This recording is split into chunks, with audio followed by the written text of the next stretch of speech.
The orca she trained and loved suddenly attack. Was it instinct, revenge, or something even darker no one dared to say out loud? This is the horrifying final story of Jessica Radcliffe, and it will change how you see animal entertainment forever. She trusted him. More than that, she loved him. Not just as a performer, not as a wild animal, but as a partner. His family. He was the centerpiece of the park, the headliner, the main event. The orca that brought in thousands of guests each week. He performed flawlessly for years, until one day, in front of a full crowd of families, children, and cameras, that trust was shattered. In seconds, what should have been a joyful performance turned into a nightmare. Screams replaced cheers, water turned red, and a young woman full of life was gone. This is the story of Jessica Radcliffe. It isn't just about her death. It's about the warnings we ignored, the choices we made, and the truth we tried to hide. Jessica Radcliffe was raised just outside of Santa Cruz, California, with the Pacific Ocean practically in her backyard. Her father, a respected marine biologist, took her on boat trips, taught her how to read the tides, and showed her pods of dolphins dancing in the surf. From the time she could walk, she was mesmerized by the sea. As a child, she attended a marine park show and watched an orca leap from the water. That moment changed her life. She knew then she didn't want to just watch these animals. She wanted to be with them, train them, understand them. She enrolled in a marine biology program in college and got an internship at Ocean Haven Marine Park, a rising SeaWorld-style attraction just south of Monterey. She started by cutting fish, scrubbing tanks, and observing feeding schedules. But it was clear she had something special. The animals responded to her, especially one.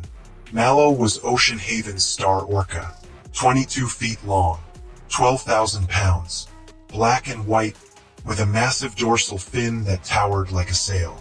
He had been captured young and trained for years. He knew how to wave, splash, spin, and breach on cue. But he was also temperamental. Other trainers said he was unpredictable, that some days he would flat out ignore commands, or slap his tail against the tank when agitated. But with Jessica, he was different. She was young, only 21, but she understood him. She knew his body language, his mood changes, and even his feeding preferences. While others struggled to handle him, Jessica seemed to calm him. Within a year, she was promoted to lead orca trainer. She called Mallow her big boy. She believed in their bond. She believed that love and routine had tamed him. But orcas are not pets. They are predators. And that bond, as deep as it was still human-made. Over time, cracks began to show. Mallow became more aggressive during feeding sessions. He once lunged at another trainer, forcing them to leap back. He ignored whistle cues and slammed into the tank walls, hard enough to echo through the stadium. One junior trainer filed an internal incident report. Another requested that Mallow be pulled from the live water work. But management dismissed the concerns. It was the busy season. Mallow was the park's biggest draw. And Jessica? She wasn't blind to it. She noted some of his odd behavior in her log. But she believed he would never hurt her. She told a coworker the week before the tragedy, "He's just moody lately, but we're okay. He knows me."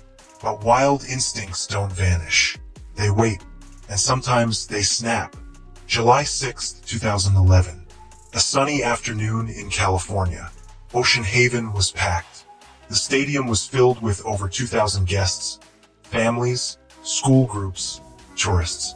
People clutched ice cream cones, cameras, and stuffed orca toys. The music played loudly as the announcer introduced Jessica and Mallow. She stepped onto the platform, smiling. The crowd roared. Mallow surfaced beside her. The show went smoothly at first. Mallow did every trick on cue. He leaped, he splashed, he spun. And then came the finale, the synchronized swim. Jessica dove into the water, waving at the audience as Mallow circled her. It was a crowd favorite, a routine they'd done dozens of times. But not today. Mallow stopped circling.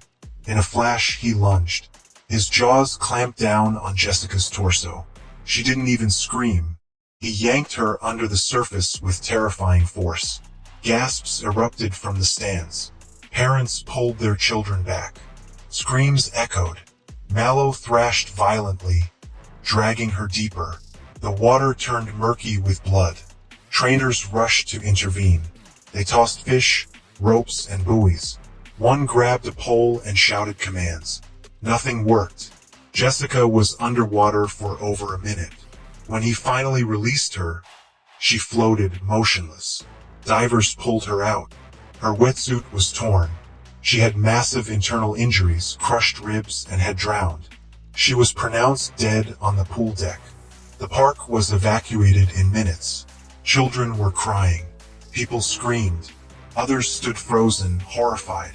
Ocean Haven released a bland statement. A tragic accident. But those inside the park knew better. There had been warnings, and they had been ignored. Jessica's family was devastated. Her parents held a private memorial along the coast where she once played as a child. Her ashes were scattered into the Pacific. Her death sparked a national outcry. News crews camped outside the park. Animal rights groups protested. Former trainers came forward, sharing stories of abuse, mistreatment, and silenced concerns. Ocean Haven shut down within 6 months. The lawsuits didn't stop. Mallow was relocated to a semi-wild marine sanctuary in the Pacific Northwest. He lived the rest of his life without trainers, shows, or screaming crowds. But the damage had been done. Jessica believed love could bridge the gap between human and beast. That trust was enough. But it wasn't. Because the truth is, wild animals are not actors. They are not entertainers. They are not ours. Jessica Radcliffe was talented, brave, and passionate.